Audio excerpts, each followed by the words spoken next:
ne ba kings bali kwezi ba kings recognized cultural heads Kabaka of Buganda, Kabaka of Bunyoro, King of Busoga, King of Bugiso. Kasoba ngoli gazetted Toro. Ngoli gazetted king. Ngoli gazetted yes. Ba gazettinga. Oli mu gazeti yaffe. Era kasoba ngojano okukola processing ya passport eno. Tusoka kukebera mu gazeti. Muva mwoli nga tukole eno. Ambassadors bali wano. N'abakozi bonna abakola ku bitebe byaffe mu diaspora bakwata eno ne bwobango oyera mu toilet okwata eno leka muno wagaza ne bwobango kasitoba ku kitebe kya Uganda embassy ya Uganda e Washington yakusindika Washington okilininga toilet ne okola ku reception akwate ne complaints z'abantu kuba kyerawo muzitunule muko nnyo mpulirayo obutakwata masimu simanyi kati ugende Washington police nakiwuliddeko ekintu ekyo ky'obutakwata masimu abamu America bakingambako nti embassy awo masimu ndowooza gabayitirirako naye response ku masimu ntono please taking a note era kati wenjogera kati oba beetaaga abakozi we are here twakyusiza ndawe osaba omulimu kati kakati twakyusiza kati aba immigration attaches twabakyusiza kutandika mwezi guno abaliyo tubalikolinga bakoma abali bweru kati oba oli awo bano abagenda tuba trainings etiquette diplomacy wenjogera bali mu training obutajema kukwata masimu ebintu bwe bityo kati nsubira kintu kijja kuba kirungi tubakyusiza mugera kyusa mukola lisha twakimazedda n'amaanya gwe gali nagasoma ne ku press already ne America aliyo agenda mulala UK na America mwakyusiza bonna okutadde bapya okujjako China kubanga China aliyo yakagenda tanaba kubayo mwabakyusiza lwaki services zibadde zibulamu contracts za mulina okukyusamu tuna okukyusamu kati badda oba badde eno balina okudda kukolera eno gabo basi naye tuzikuba eno wanyuma nnyo awo boyina kubomba ene waffe onyuma nnyo enyuma nnyo okukolerayo mwakyusiza bakola ku reception bona baba immigration officers abali bagenda kudda eno ewaka tutwaleyo abalala kwegamba embeera ekyukamuko ziringa jute eno oba oli awo ne bakukyusa n'ogenda abalala tebeera punishment naye engeri gyo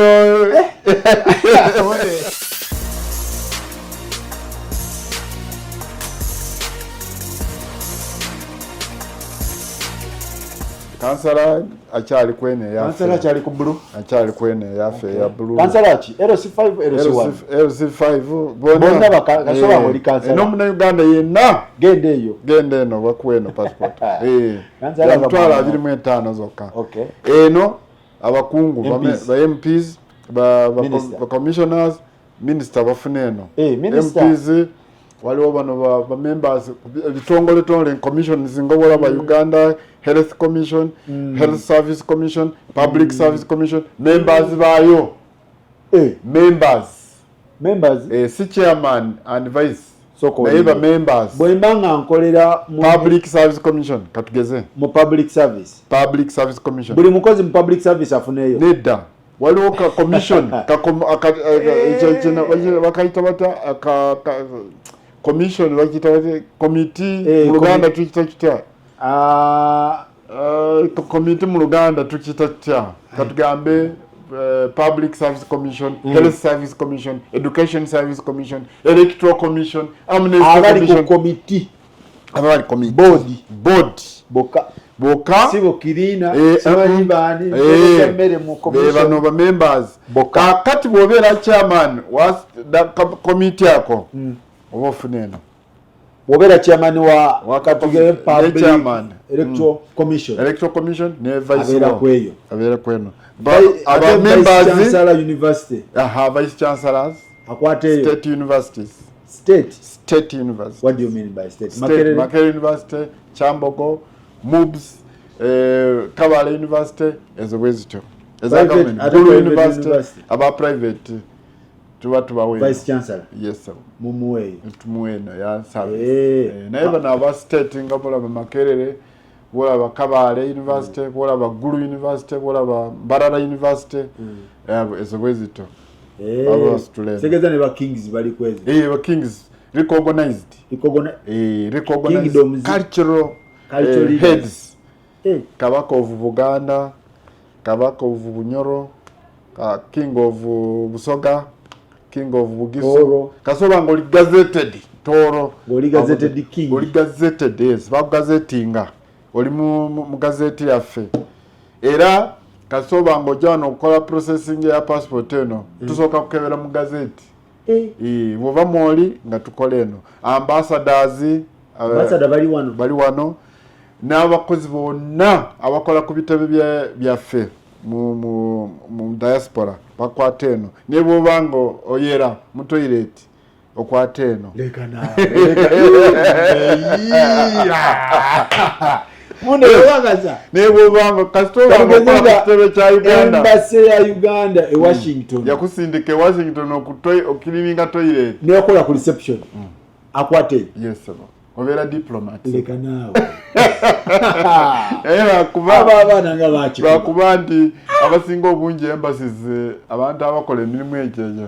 bari recruiting abeyo kati tebazofuna kubanga costs embassy zonna embassy ziri mu levels oba embassy bera embassy no embassy ziri mu classes eri Namibia simanye eri tefana ne Washington eri Mauritius tulinawo class A embassies class A ne B zino ziri ngabola mu America UK France ezobezito nene ziri mu classifications sibuli embassy naibona kasoba ngo likwembasi wona ofuneno kasoba kola kati Uganda yakusindika mwizo kwa pointinga ambassador wano nagena ne family ye bonna bafuneyo bafuna obanga teka likugamba ambassador asitobanga ogenda tukuwa family yonna obera diplomatic family diplomatic yes kwanga obo ogenze nga diplomati oba ogenze nga diplomat okay kati asaba visa tasaba asaba nero akuba nti visa bamwangwizako oyinza okufuna visa nga togenzeeyo ku embassy oyo already oyinza no green osabye visa okugenda America bakukutera aso butalinyayo wadde nga tolinyeeyo anti bye bimu ku privileges bya zino passport okay visa ufuna ne bakulaba ku airport waliwo engeri gye bakuyisaawo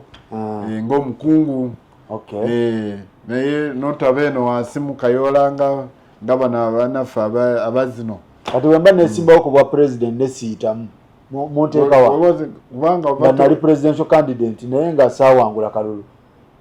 ufuneeno kubanga obera ni ndi bati ama presidential candidate constitution tekimanyi constitution emanya ndi waliwo president omubwati president bali bameka president abaliyo tozoja nazoka ita mu house olina okubanga oyiseemu member of parliament member of parliament Kaza Katumba oye temuso amuwa ya Katumba oye kati yaki kubanga tali kujjako nga koze alobinze ne bakola ki ne bamuyamba naye okujjako minister wa Thono wa internal affairs alina obuyinza obukugabira passport eno minister wa internal affairs alina obuyinza kasobanga agamba nti Katumba oye bambi abona nnyo mu campaign katumuwe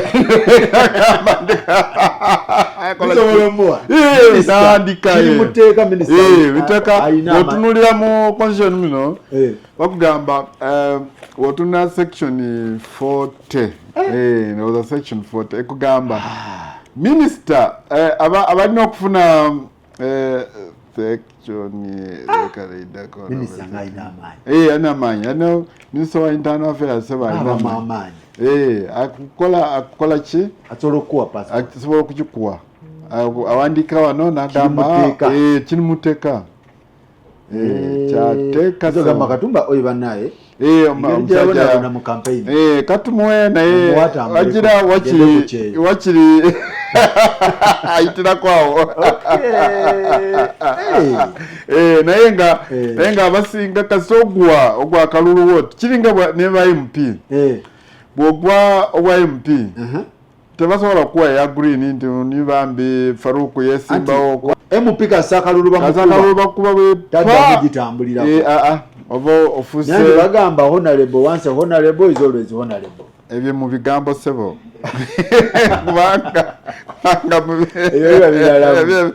biralamu biba bikyuseemuko naye kate tugezaako okulaba nti maybe etteeka likyukamu kubanga abantu bano nga kati bajudges bafuna zino eza naye kati tebereza judge n'aritiringa ku myaka nga 7 ate n'omujjako eno passport batambula treatment okusinga batambula okugenda okufuna treatment ng'eyo kati ate n'omujjako eno passport kwegamba judge Kasowumula bagikujjako lwaki nawe teeka weligamba nti Kasooba nga oluvuddeko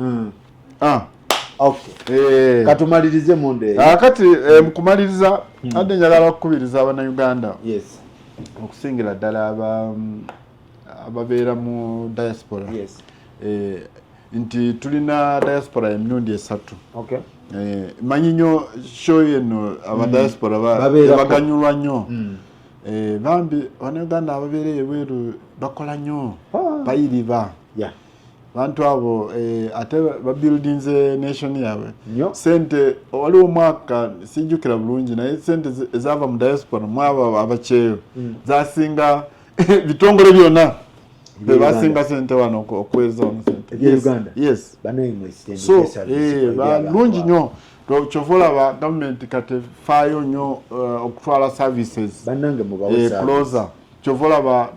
mwaka gujja next financial year tugenda kugulawo ate passport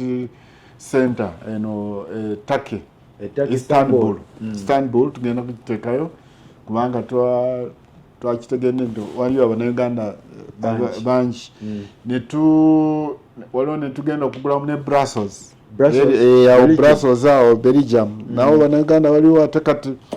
balina okugenda Sweden wala n'abalala bagenda UK so tugenda kuteekawo office ejira bayambirako so Belgium coming soon Istanbul next financial year kati Abannayuganda badde bagamba tulina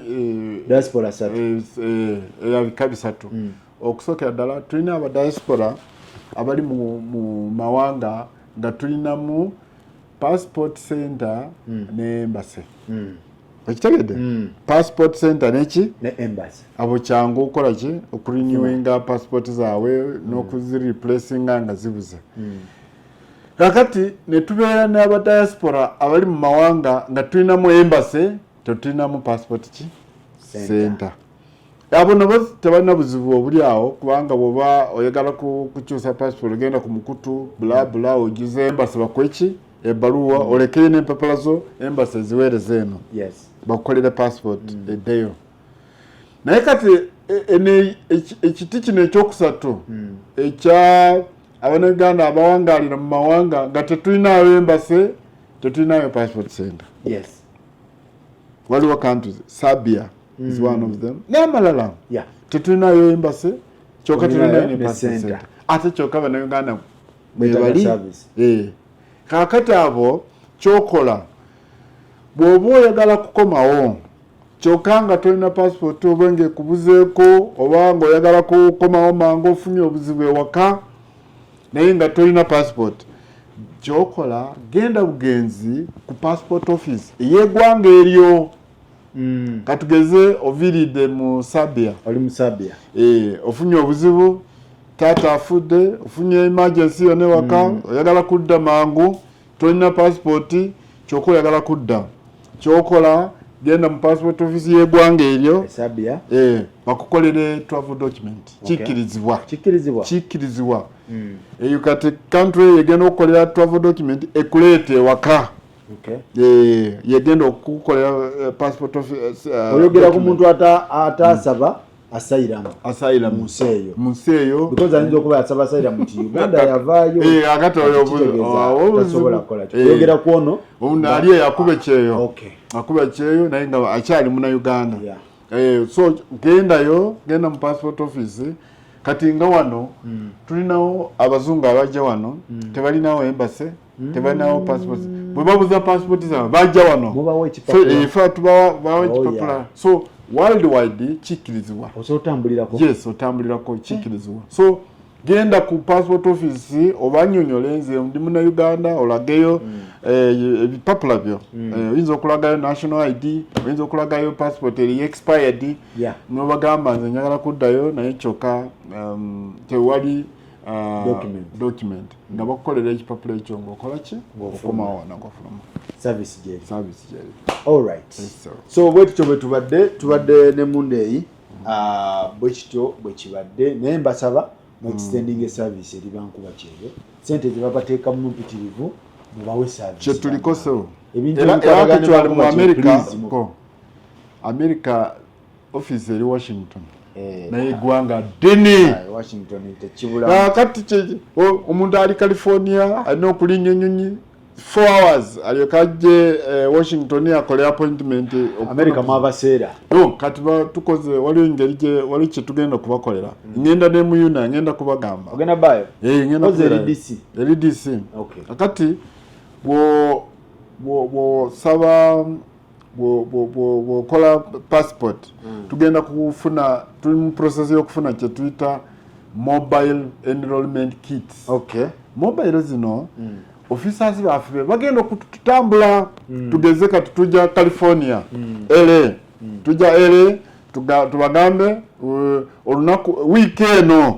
tugenda ku stationinga somewhere in some hotel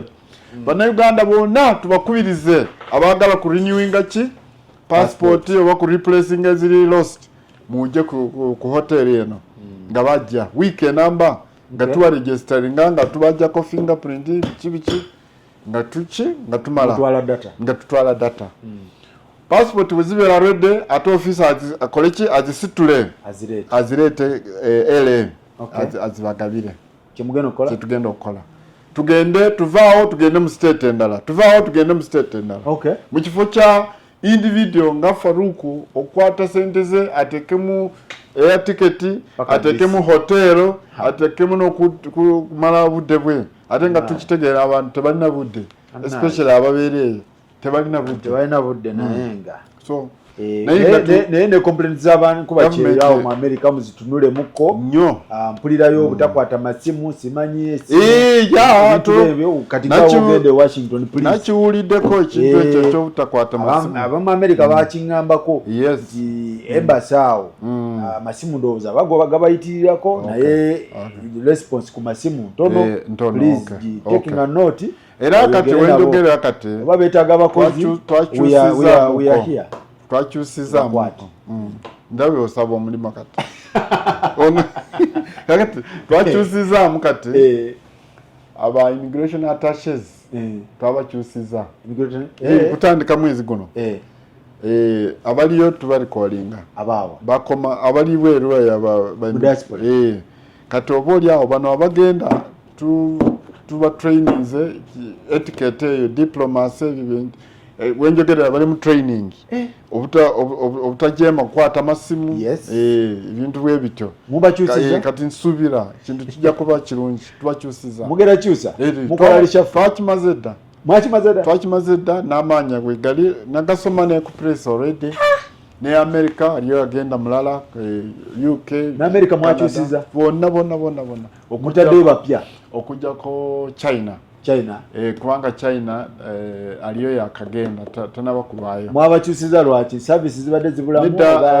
contracts za tulina okukyusamu tulina okukyusamu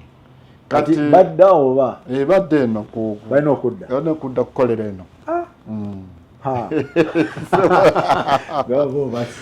naye nzikwa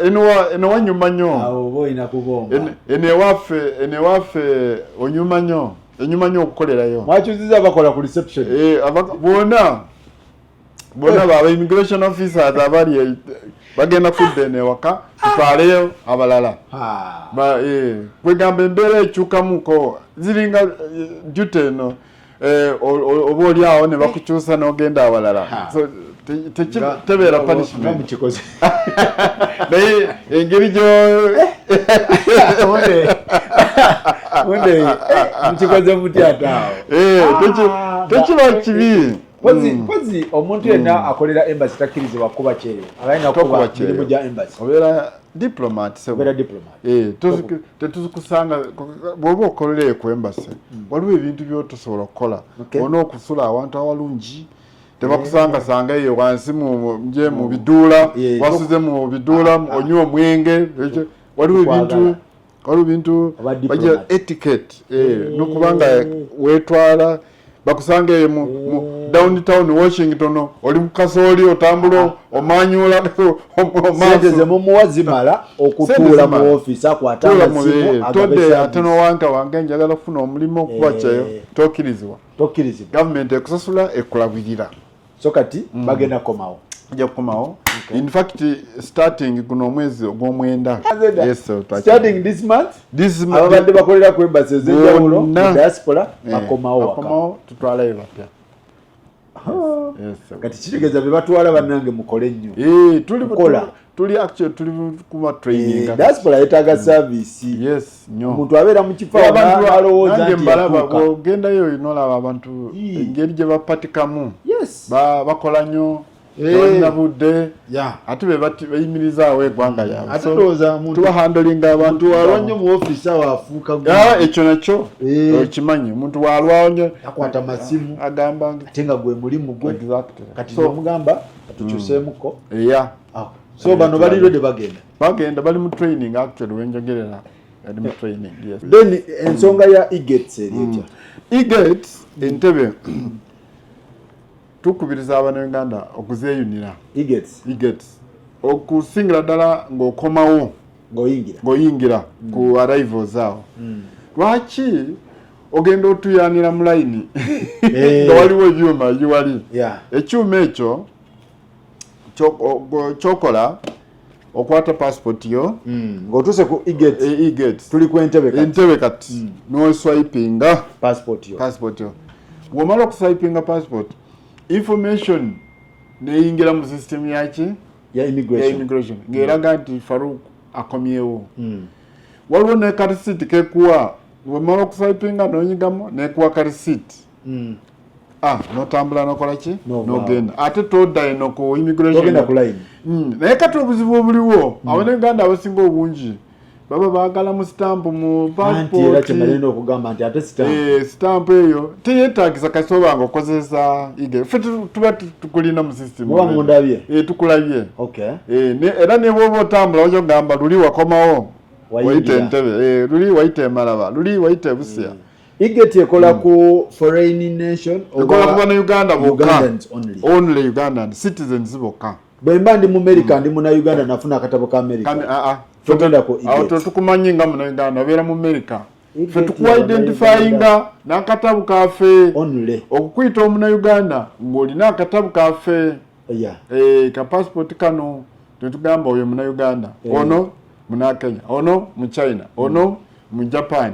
ng'olina katabu ako kakati bw'omala okuswipinga ng'otambula ogende olina okomawo ne bakuba muki stamp naye bwe baba nga tebakubye mu stamp ffe tuku system government bweba ffe government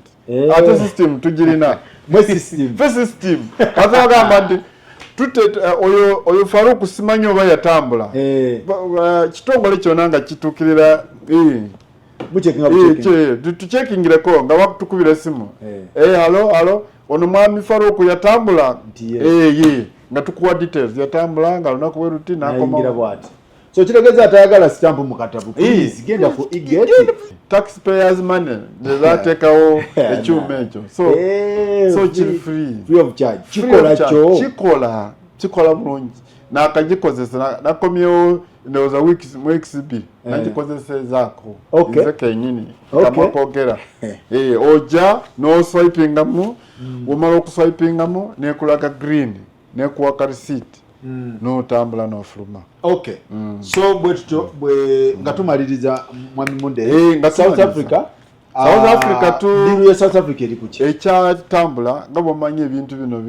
bitambula kasoobo ebintu bya gavumenti si byangu naye abakulu basigadde okufulumya sayininga ekiwandiiko kifulumye Abannayuganda batandika okweyagala kugenda South Africa naye kati ekiriwo kasooba ng'olina eno service passport eno towetaaga visa okugenda South Africa neno emyufu eno kasooba ng'olina eno emyufu oba eno eya kiragala tewetaaga kufuna visa. Mwebale nnyo mwebalire ddala ndowooza aba diaspora muwulidde abadde bagamba nti abantu tebakwata masimu biki embassies ez'enjawulo bakyusizza bakoze reshuffle ffe tulina obbawo updates eziri ku immigration. Mwebale nnyo mwebalire ddala abajja mu yuna Mr. Munde yagenda baayo mugende mu mubuuze ebibuuzo nja kubyanukula byonna abaddemu sajja talina buzibu ali ize nnyo mugende mu mubuuze. Munde neyanza nnyo neyanze kankwagaliza olugendo olulungi bonna bankuba kiro bandabira bantu baffe babateekamu sente nno bantu abo mbasaamu nnyo ate nabo bakwagala mbasaamu ekitiibwa omanyi sente zebaweereza wano ne gavumenti ekimanyi olaba ennaku zino gavumenti etaddemu nnyo amaanyi okulaba nti ba-extendinga services okugenda mu diaspora kubanga gavumenti ate ekifunamu amen. Mwebale nnyo mwebale ddala tulabagane next time.